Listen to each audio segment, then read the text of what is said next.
Silas Thorne, a former soldier of the Civil War, lived in exiled solitude, shunning the world he once served. His wife and child had perished in crossfire long ago, and he carried their memory not as a wound, but as a ghost that shaped every quiet breath he took. He had sought refuge in this abandoned military station-turned-cabin, hidden among pines and granite, to escape both people and regret. On a cold dawn, Silas awoke to a strange silhouette against the cabin's roofline, rigid in the pale morning light.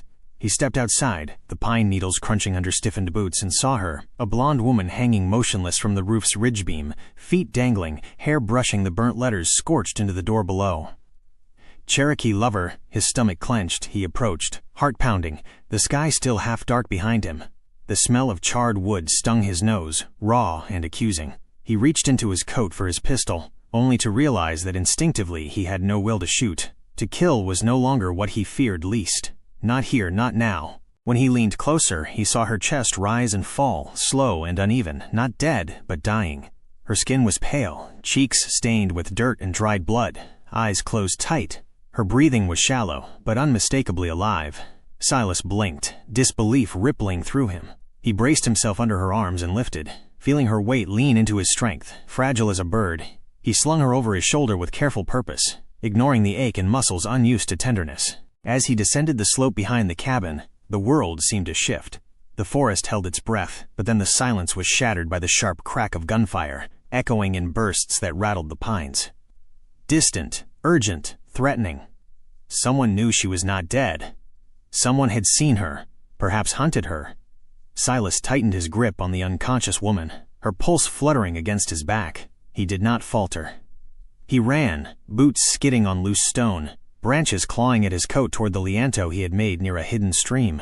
Safety was a few slow minutes away, but in that time each step felt like salvation or bloodlust in pursuit. When he reached the edge of the clearing, with ragged pines behind and his rough shelter ahead, he dared to hope that no one else had followed. He eased down, gently, laying her on a bed of furs and blankets he kept for emergencies. Her hair, tangled and golden, spilled across the furs like sunlight trapped in cloth. He knelt and lifted her chin. Her eyelashes fluttered. She breathed deeper, a single shaky gasp. He exhaled without noticing he had been holding it. In the still air, the only sound was her ragged inhalation and the distant echo of fear beyond the trees. He knelt in the morning light, listening to her breathing, as though it were a secret only he was allowed to hear. He could not yet think about what came next or who had done this or why. He only knew that she was alive and that he would not let her die here, not by wood or flame or vengeance. Outside, the forest seemed to pulse with renewed life, the pines whispering above, the distant gunshots gone silent for now, and Silas listened, heart pounding as he waited for her eyes to open. She burned with fever through the first day and the next. Silas did what he could, cleaned her wounds, bathed her head in cool water drawn from the spring behind the cabin, wrapped her limbs in linen stripped from old shirts. She stirred only once, whispering one name like a broken string repeating in the wind. Awenita. It haunted the silence. That night, while the fire crackled low, she woke in a panic. Her arms flailed.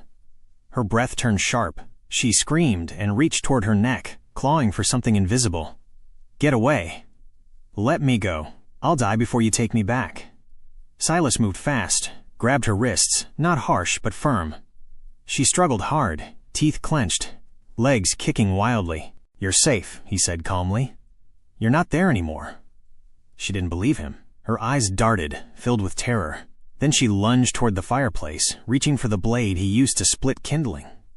He caught her around the waist and pulled her back hard against him. Don't, he said, voice low. Not like this. Not when you made it this far. Her body trembled, her breath hitched.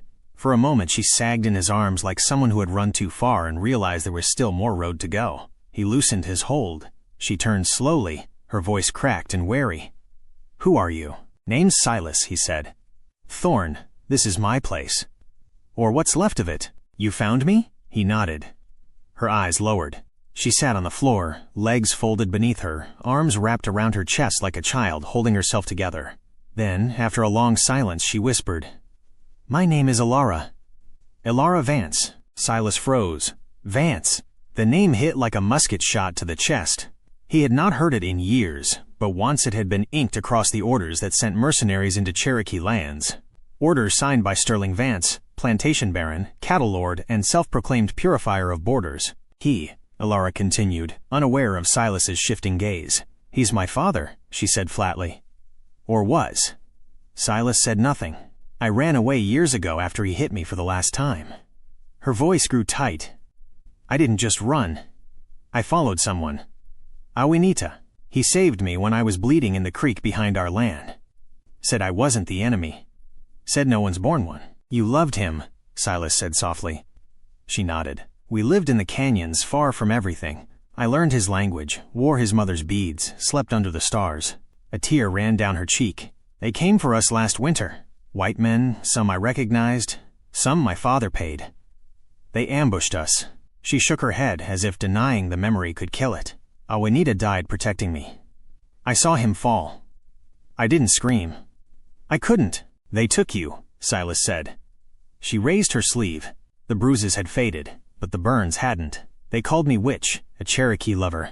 They said I shamed my blood. They tied me up, dragged me town to town, then they left me hanging. Her voice broke. To make sure no girl ever tried to love someone like him again. Silas looked at her, his jaw clenched tight. The fire hissed. His hands had balled into fists before he even knew it. Her story stirred something old and bitter. Memories of campfires lit too close to smoke and blood. Of children screaming in languages no one bothered to understand. Elara fell silent. Her eyes drooped with exhaustion and humiliation. You can hate me, she whispered. Everyone else does. Silas sat beside her on the floor, staring into the flame. His voice was a breath. I don't hate you. She turned toward him slowly. You think I betrayed my kind, she said. No, he said. I think the ones who say that never knew what love looked like. She blinked. Her lip trembled. I should have died with him. Silas reached for the fire poker, stirred the embers, and whispered without looking at her. You didn't, and that ain't betrayal. That's survival. Only cowards fear a soul brave enough to love across a line. Elara lowered her face to her hands, and for the first time since her world burned, she cried without shame. The fire burned low that night, casting long, trembling shadows against the wooden walls. Silas sat outside the cabin beneath the moonlight, a tin cup of black coffee untouched in his hands. His eyes stared out into the woods, but he was not seeing trees or stars. He was seeing fire. 15 years ago, the flames had danced higher than the roofs of the village. The screams had been louder than the rifle cracks.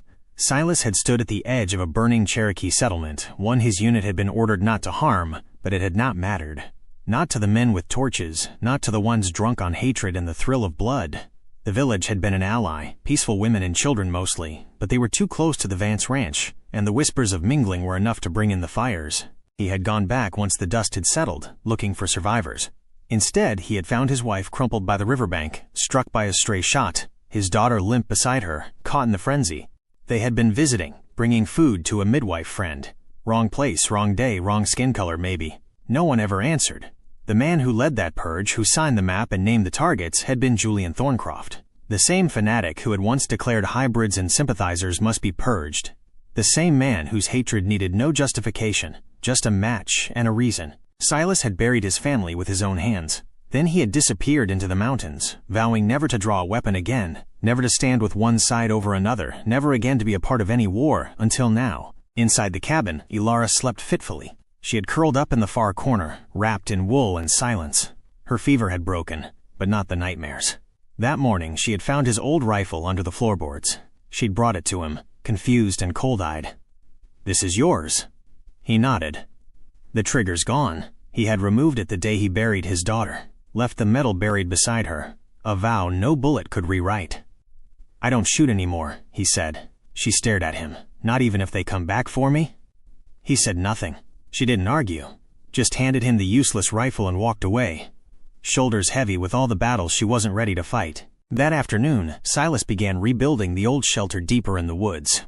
A half-ruined hunter's hut he had abandoned long ago. He fixed the roof, cleared the overgrowth, and replaced the shattered door. He laid down new blankets, rebuilt the fire pit with his bare hands, not because she asked, because it gave her space, because it gave her dignity. When she found it the next morning, she stood silently in the doorway, staring at the small vegetable patch he had begun. Rows of potato sprouts, sprigs of thyme, wild onions. Healing would not come fast, but it would come. Elara turned to him, eyes wide and wet. You built this for me? He nodded once. I never asked. You didn't need to. For a long moment, she said nothing. Then she stepped into the hut, sat on the edge of the bedding, and stared at the soil outside like it held the bones of her past. He watched her shoulders tremble, and then, soundless and slow, she began to cry. Not the wild sobs of grief, but the aching, quiet release of someone who hadn't let herself weep since death first knocked. Silas didn't speak. He didn't move closer. He let her be. This wasn't about being saved. It was about surviving together, but alone when needed. The forest whispered around them, and for the first time in years, the man who thought he had nothing left to give, gave something more lasting than bullets. He gave her shelter. He gave her peace, and in return, she gave him the first tears of trust. The wind carried more than pine needles that morning. It carried voices. Low, distant, angry. Rumors spread fast through towns like Blackwood Creek. The lies traveled faster, and by noon that day, they reached the ears of men who had always been looking for an excuse to clean the land with blood.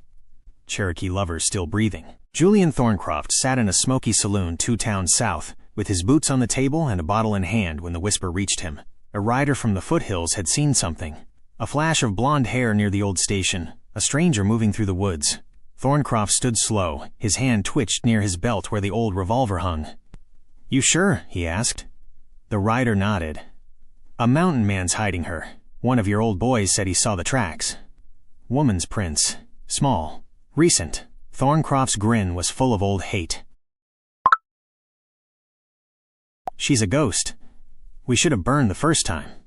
Let's finish it right." By nightfall he had 6 riders saddled. No badges, just men who hated silence and mixed bloodlines. Meanwhile, up in the hills, a knock sounded at Silas's door. He opened it, hand behind the frame.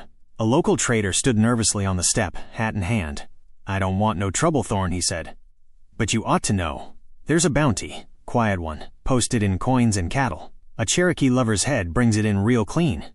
Silas said nothing. The trader looked down, ashamed. "I seen you once with her near the creek. Just figured you ought to know what's comin'." He left as quickly as he came. Inside the cabin, Elara heard every word. She packed her bag before Silas could speak. Her hands trembled, but her voice did not. "I have to go. They'll kill you if they find me here. They'll kill you if you go." She looked at him, her eyes hard. "You saved me once. I'm not asking you to do it twice." Silas took a breath, stepped forward. "I lost a wife and child because I followed orders. I stood still when I should have spoken, watched fire take everything, and called it fate. I won't do that again." She opened her mouth, but he wasn't done. "You're not baggage. You're not a burden. You're a human being, and I'm done pretending the world gets to decide which ones are worth protecting." Her shoulders dropped, but her gaze did not. "They'll come." "I know," he said. That night, Silas went into the woods alone. He moved like a shadow, quiet, calculated, unseen. He had not touched a weapon in years, but that didn't mean he had forgotten how to survive. He laid traps, not to kill, but to slow. Alarm wires made of old tins and broken glass. Tripped branches along the ridge, a silent perimeter of warnings, not violence. When he returned, the sky was starting to bruise with dawn. Elara waited by the fire, her fingers wrapped around a mug of cooling tea. "You could have run," she said quietly. "I could have," he replied. "Why didn't you?" He looked at her a long time. "Because I've seen men fight to possess, to own, to chain. That's not why I'm here." "Then why?" He set a hand gently on the table between them, not touching her, just close. "I just want you to live." She didn't speak. Her throat tightened too fast for words. No one had ever said that to her before, not even Awanita. People had wanted her silent, loyal, useful, beautiful. No one had simply wanted her breathing. And in that moment, for the first time in her life, Elara Vance didn't feel like someone running. She felt seen. Behind them, the woods remained still, but beyond the ridges, hoofbeats had started, quiet, yet growing. The war wasn't done, but neither were they. The wind shifted after sundown. Silas felt it first, not in the trees, but in his gut. A tight pull, the quiet before something sharp. He rose from the cot and checked the traps. 3 were tripped. No sound, no warning, but someone had passed through. Carefully, deliberately, he returned to the cabin and opened the door without a word. Elara looked up from the fire, eyes wide. "They're here?" she asked. Silas nodded once. "Stay inside," he said, pulling on his old coat. "No lights, no sound." She stood. "I can help. I need you alive more than I need help." and then he was gone, melted into the woods like a shadow sliding between branches. 3 men moved through the forest with hunting knives and rope. One had a scar down his cheek, another a limp. The third carried a bottle of kerosene in one hand and a noose in the other. Silas took the high ground, crouched among pine roots, watching. The men whispered as they crept toward the rebuilt shelter, laughing low. Bet she's pretty when she begs. Better if she's half dead. Easier to string. Silas moved fast. He dropped behind the last one and struck hard. Elbow to throat, blade to wrist, just enough to knock him unconscious. The second turned, caught a punch full in the jaw before he could raise his weapon. But the third spotted the movement and shouted, drawing a revolver. Gunfire cracked through the trees. Back at the cabin, Elara heard it. She froze, then grabbed the oil lantern, flint, and one desperate idea. Outside, Silas fought like a man who hated violence but understood it too well. He dodged, rolled, kicked, but they were faster now. 2 against 1, blades flashing. Then came light, not from the moon, from the trees. Flames roared up the dry underbrush in a sudden bloom of gold. The fire Elara started leapt from bush to branch, devouring everything in its path. Heat poured over the forest like breath from hell itself. The attackers turned, shouting, blinded by the smoke. Silas used the moment, striking fast, breaking the leg of one, dragging the other into the dirt before fleeing. He ran toward the glow, toward the danger, because that was where she was. Elara stood near the base of a ridge, her dress singed, hair damp with sweat, holding a burning stick like a sword. She coughed once, eyes searching. When Silas reached her, he didn't speak, just grabbed her arm and pulled her toward the ravine trail. They ran together, half choking, half burning, until they reached the mouth of an old cave nestled deep in the canyon wall, a place Silas had once used during winter patrols. Inside the air was cool, safe, but barely. Silas collapsed first, then pulled her down beside him. They lay there in the dark, breath heavy, skin marked with soot and ash. She winced as he gently brushed the hair from her face. A long lock had burned at the ends, singed into a brittle curl. "You set the woods on fire," he said, almost a smile in his voice. "Just a little," she rasped. "You could have died." She met his gaze. "I know." He paused, his fingers still tangled in the remains of her hair. "Would you have died for me?" Elara swallowed, the question cracking something open. "No," she whispered. "I want to live for you." The cave fell silent except for their breath and the distant pop of burning pine. But inside them something deeper had caught fire, and this one they would not run from. The town of Blackwood Creek was the kind of place where shadows moved faster than gossip.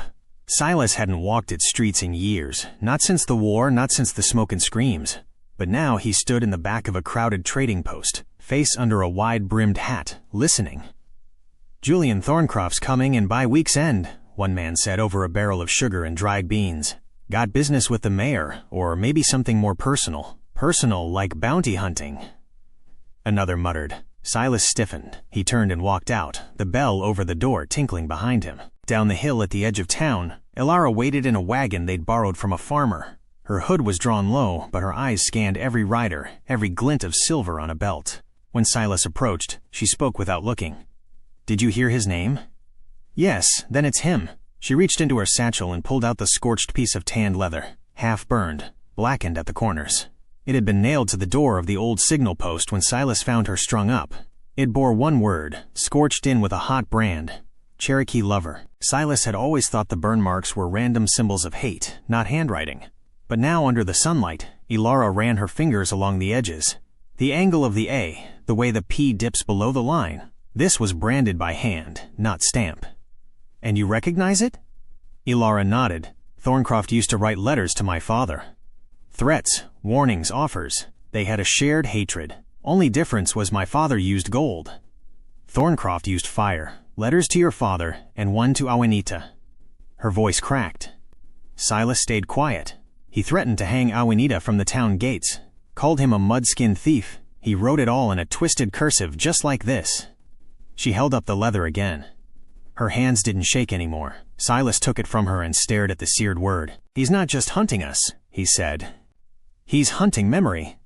He wants everyone who ever loved a Cherokee to suffer," Elara whispered. "He wants the world to forget people like Awenita ever existed. Then we need to remind them." Silas had no badge, no army, no allies, but he had a truth and a fire inside that hadn't burned in 15 years. They made camp near the foothills outside Blackwood Creek. Silas crafted a plan built not from bullets, but from proof. That night they visited the church records in town, the old parlor behind the chapel where donations and letters were stored. Elara remembered a letter her father had once burned after reading a letter from Thorncroft warning about his daughter's dishonor. It was still there, the half-charred draft copy. The church had required documentation when her father donated land for tax forgiveness.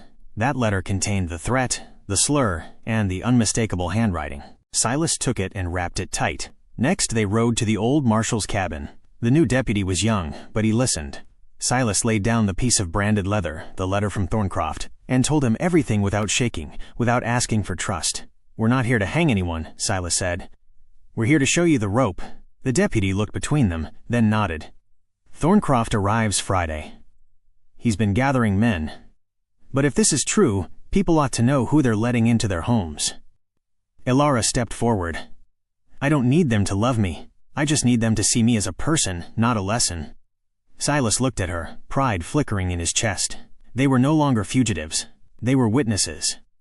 The fight wasn't over, but the silence was. Blackwood Creek had not seen a crowd this size in years. The townsfolk gathered near the courthouse steps, not because they were ordered, but because they were curious. Rumors had flown all week of a mountain man, a traitor woman, and a war ghost coming home to stir old ashes. Silas Thorne stood beneath the midday sun, sweat lining his brow, but his voice did not falter. Before him sat Mayor Caldwell, the town's reluctant moderator, and beside the mayor, a small panel of elders and deputies pretending not to grip the arms of their chairs too tightly. "I have here," Silas began, holding up a packet, a letter written by Julian Thorncroft to Sterling Vance, accusing his own daughter of shame, calling for the death of the man she loved. A murmur ran through the crowd. Silas laid the letter on the table, then held up a burned piece of leather. "And this found nailed to a cabin where that same girl was left to die. Branded by hand. The same script, the same slur." He looked out over the people. Many avoided his gaze. A few didn't. Next came the photograph. Silas pulled it from his coat pocket, a grainy image from the war. Black and white, stained by time. It showed a line of soldiers outside a burning Cherokee village. One man stood at the front, tall, bearded, with a distinctive long-barreled revolver slung at his side. "That weapon," Silas said, turning toward the panel, "is unique. Custom trigger guard, double-notched hammer. Only 6 were ever made for field captains under the militia. One of them belonged to Julian Thorncroft." Julian stood to the side, arms crossed. He had not spoken yet. Now he did. "This is a circus," he barked. "These are war stories. Accusations from a recluse and a woman who betrayed her own blood." Someone in the crowd murmured agreement. Thorncroft's voice rose. "We're talking about people who consorted with murderers, who welcomed savages into their bed. What's next? Will we let them raise our children?" A few nods rippled through the square, but not all. Then came the quiet interruption. "I was there," a voice croaked. An old man stepped from the shade near the sheriff's office, bent back, white-bearded. One hand clutched a wooden cane. "I was the field surgeon under the militia the night of the Blackwood Creek raid." Silas stepped aside. The old man approached the platform slowly, knees shaking, but voice steady. Thorncroft gave the order. "No quarter. No captives." He said he wanted the land washed clean. "We attacked before dawn. Burned everything." That was the night Silas's wife and daughter died. Thorncroft scoffed. "Lies from a dying drunk." The doctor looked at him, eyes red-rimmed but clear. "You buried your guilt in whiskey. I buried mine in silence, but only one of us still dreams of fire." The mayor turned pale. Others in the crowd lowered their heads. And then Elara stepped forward. No escort, no shame. She walked to the front of the crowd, hands at her sides, then without a word, reached behind and untied the back of her blouse. Gasps cut the silence. Across her back were long, twisted scars raised like rope, some still red around the edges, wounds that could not be hidden by time or fabric. Elara's voice was soft but carried. "These weren't left by Cherokee blades. They weren't made in the woods by tribal men. They were given to me by white hands, Christian hands, men who said they were saving me from sin." She faced the crowd now, eyes unwavering. "Awanita didn't chain me. He taught me how to grow food with one hand and shoot a hawk with the other. He didn't own me. He listened to me, and he died protecting me." She turned toward Thorncroft. "You didn't hang me to punish love. You did it to silence it." Silence hung over the square like ash. No one clapped. No one shouted. But no one looked at Thorncroft the same again. The truth had been spoken, not from pulpits or guns, but from skin and memory. The fire of justice had not burned out. It had just begun. Julian Thorncroft was sentenced by his own kind. Words sharp as bullets, truths heavier than iron. He was taken away without honor, without a crowd to cheer. The town of Blackwood Creek, once proud of its silence, now found strength in listening. Silas and Elara did not stay to watch the gallows built. They left the next morning before sunrise, riding toward the hills, where no names mattered, only breath, earth, and sky. It took them 3 days to reach the ridge. The old hunting cabin was still there, though the door hung loose and the windows were cracked. Silas fixed it first, not with urgency, but with care. Elara gathered pine needles for bedding and stripped bark to boil for pain medicine. They moved like they had done it before, like the place had been waiting. Weeks passed. They cleared space, dug a well, planted beans and squash. Silas built an extra room with hands that remembered more than war. Elara painted the door with blue ash from wildflowers. For peace, she said, smiling softly. People started to arrive. A boy whose parents had thrown him out for marrying a native girl. A woman with a scar down her cheek and nowhere else to go. A wounded horse limping from a hunter's bullet. The cabin became a place not of exile, but of return. Silas watched it grow and felt something in his chest uncoil. One evening, as the sun slipped behind the ridgeline, staining the mountains red gold, he walked up the path to where Elara stood near the split rail fence. He didn't bring flowers. He didn't kneel. He just stood there, dust on his boots, hat in hand, eyes steady. "You don't need to say yes," he murmured. "There's no ring, no preacher, no whiskey toast." She turned toward him slowly. "I just need to know," he continued, "that you'll still be here when the sun drops behind that tree." And the next night, and the next. She stepped closer, hands resting lightly on his shirt. "Awanita was only my first storm. He broke the locks on my cage. He taught me fire." She reached up and touched Silas's face. "But you," her voice trembled, "you taught me stillness. That love doesn't have to be lightning to be real. That it can be the sound of wood creaking under moonlight, the scent of smoke on flannel." Silas said nothing. He only closed his eyes, forehead resting against hers. She whispered, "Tomorrow is memory. You are tomorrow." They didn't wed by law. They didn't take vows before witnesses. But from that night on, the wind seemed quieter through the trees, and the fire inside the cabin never burned out. Months later, a letter was found tucked inside the pages of a donated book at the Blackwood Creek schoolhouse. It bore no signature, but the handwriting was elegant, feminine, steady. "I was once loved by a warrior who held my heart in his hands like a blade, fierce, bright, and sharp, with the weight of 1,000 battles. Now I live with a man who holds my heart like soil, soft, steady, and strong enough to plant something in. One taught me how to fight. The other taught me how to stay. I have learned that love is not proven in how loud you shout or how far you run. It is proven in how long you stay when the fire is out and the nights are quiet. He is not my captor. He is not my savior. He is simply the one who stayed. And that is enough."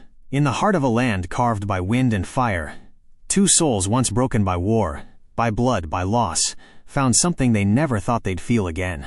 Not just survival, but peace. Not just memory, but a reason to stay. Silas and Elara were never crowned by a church bell or praised in a history book. But their story remains in the cabin on the ridge, in the blue wildflowers that bloom every spring, and in the quiet knowing that love, when chosen freely, can outlast even the deepest scars.